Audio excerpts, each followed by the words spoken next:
안녕하세요. 착한 변호사 황은영입니다. 오늘은 정명석에 대한 형사재판에 대해서 말씀을 드리겠습니다. 정명석은 여신도 3명을 성폭행한 혐의로 구속기소되어서 재판을 받았습니다. 1심에서는 징역 23년을 선고를 받았는데 사실 2심에서 징역 17년으로 감형이 좀 되었습니다. 그 과정에서 무엇이 쟁점이 되었을까요? 사실은 피해자가 중에 한 사람이 성폭행 현장에서 휴대폰으로 녹음을 하였습니다.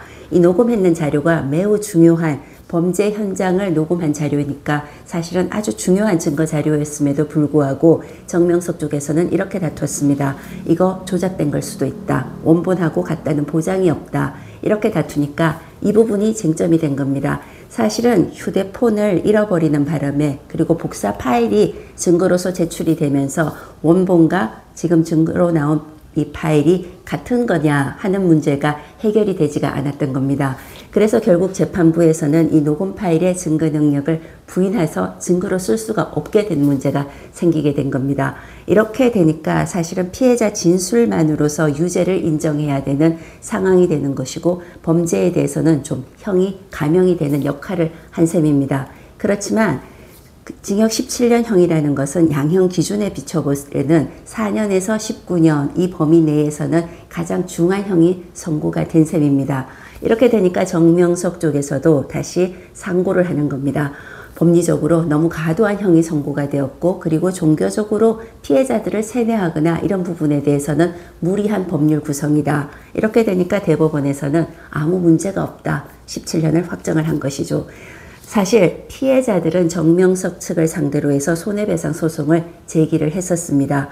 이 과정에서도 민사소송에서도 정명석의 대리인 쪽에서는 사실은 판결 외에는 확정된 증거가 없다. 그리고 형사재판이 아직 확정되지 않았다. 그래서 이거 손해배상 책임 유무도 판단을 할 수가 없지 않느냐 이렇게 주장을 했지만 이번에 대법원에서 확정을 시킨 겁니다. 형사적으로 유죄 확정이 났기 때문에 민사에서도 피해자들이 손해배상 재판을 받는데 별 문제가 없게 된 겁니다. 이 사건은 여신도들을 종교적인 어떤 그 지위를 이용해서 간음을 하는 것을 성폭행으로 보는 하나의 유의미한 대법원 해석이 나온 셈입니다. 사실은 종교적인 지위를 이용해서 여성들을 성폭행하는 이런 행위가 얼마만큼 중요한 성폭력이라는 것에 대해서 다시 한번 확인을 한 것이라고 보여집니다. 자, 여러분.